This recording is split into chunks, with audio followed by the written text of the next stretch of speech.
un des plus grands penseurs du 17e siècle, c'est sûrement Blaise Pascal. Mathématicien, physicien, philosophe, inventeur, écrivain, même théologien.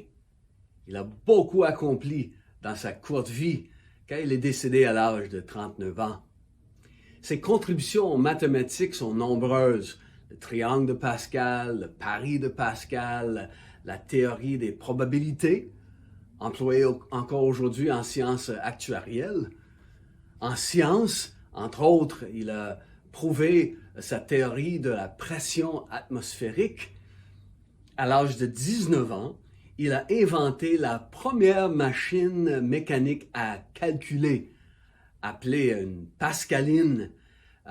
Il voulait aider son père qui peinait à d'interminables calculs dans ses fonctions de collecteur de taxes. La science informatique est basée en partie sur cette découverte mise en évidence dans la pascaline.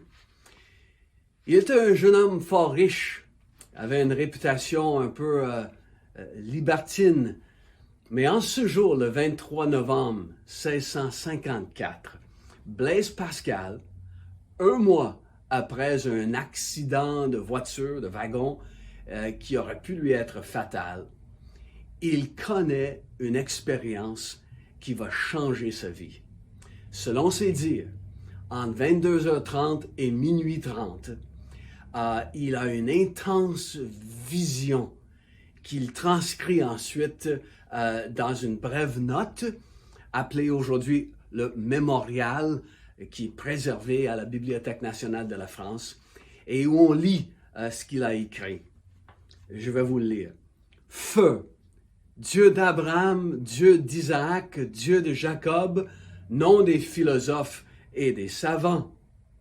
Certitude, certitude, sentiment, joie, paix, joie, joie, joie, pleurs de joie. Jésus-Christ, je l'ai fui, renoncé, crucifié, je m'en suis séparé, que je n'en sois jamais séparé, réconciliation totale et douce. Et il conclut par une citation du psaume 119. Je n'oublierai pas tes enseignements. Amen. Il va coudre cette petite note, ce petit document dans la doublure de son manteau. Et ce document sera découvert par hasard après sa mort par un serviteur.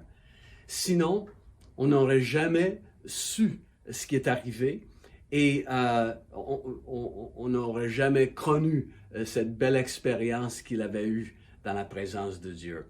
Mais suite à cette expérience, que Pascal reconnaît comme étant une conversion, il a tourné son intellect supérieur à des questions de foi et aussi à la défense de la foi.